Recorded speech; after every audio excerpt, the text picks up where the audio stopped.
Salam dalam kasih Yesus Kristus. Renungan firman Tuhan pada hari Selasa tanggal 12 Mei 2026, Mazmur 26 ayat 2. Ujilah aku ya Tuhan, dan cobalah aku, selidikilah batinku dan hatiku. Tema ujilah aku.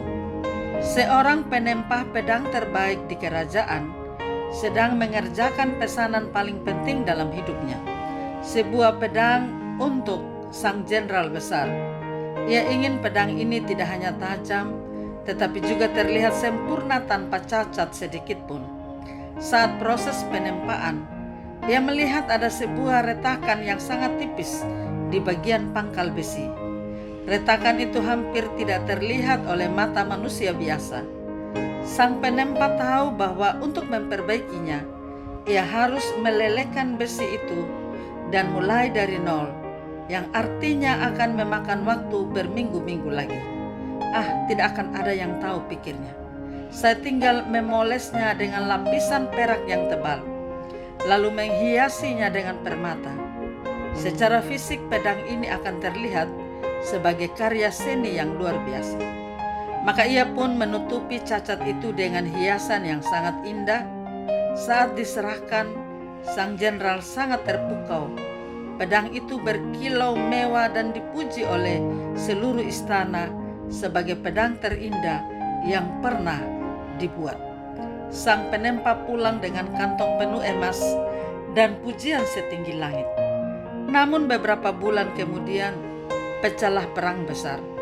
Di tengah pertempuran yang sengit, saat sang jenderal melakukan benturan keras dengan pedang musuh, pedang indah itu patah tepat di bagian yang retak. Sang jenderal jatuh karena senjatanya tidak bisa diandalkan di saat paling krusial. Pedang itu hebat dalam upacara dan pameran, tetapi gagal total dalam fungsinya yang paling mendasar, bertahan dalam ujian tekanan. Banyak dari kita membangun kehidupan seperti pedang tersebut.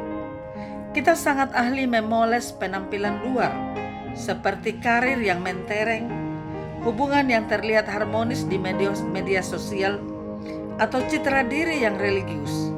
Padahal di dalam batin kita ada retakan yang kita sembunyikan. Kita menolak untuk melelehkan diri dan memperbaiki karakter dari dasar, karena prosesnya lama, sakit, dan tidak terlihat oleh orang lain. Hiasan tidak akan pernah bisa menggantikan kekuatan struktur. Masalah yang tidak kita selesaikan di masa lalu, atau kebohongan yang kita tutupi dalam kesuksesan lahir-lahiriah, suatu saat akan meledak saat beban hidup benar-benar menekan kita.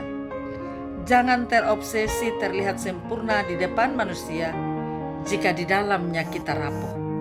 Lebih baik menjadi besi mentah yang sedang diproses dengan jujur, daripada menjadi pedang permata yang patah saat ujian pertama datang. Integritas adalah apa yang kamu lakukan pada retakan yang tidak dilihat oleh siapapun. Karena itu harus memiliki keberanian untuk dikoreksi. Meminta untuk diuji dan dicoba bukanlah hal mudah. Biasanya kita cenderung menyembunyikan kelemahan atau kesalahan kita. Namun refleksi ini mengajak kita untuk memiliki keberanian spiritual.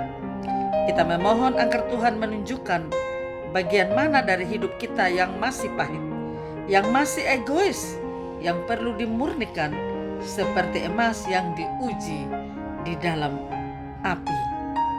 Ayat ini mengingatkan kita perlu mengakui bahwa seringkali kita tidak mengenal diri kita sendiri dengan baik. Kita bisa saja membohongi diri sendiri dengan alasan yang terlihat benar.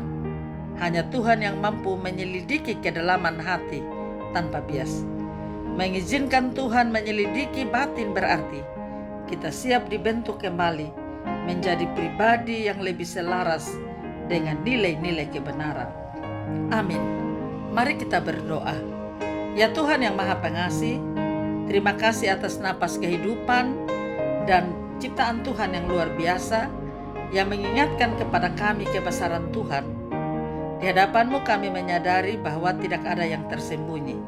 Segala pikiran, motivasi, dan niat terdalam kami terbuka lebar di mata-Mu. Seperti pemazmur hari ini kami datang dengan rendah hati dan memohon. Ujilah kami ya Tuhan, dan cobalah kami. Selidikilah batin dan hati kami. Ajarlah kami tetap setia pada kebenaran, baik saat berada di tengah keramaian maupun saat kami sendirian. Dan pulihkanlah kami Tuhan. Berkati kami sekalian. Dalam nama Tuhan Yesus Kristus kami berdoa. Amin. Salam. Tuhan Yesus memberkati. Saya Pendeta Yuliana A. Ambu.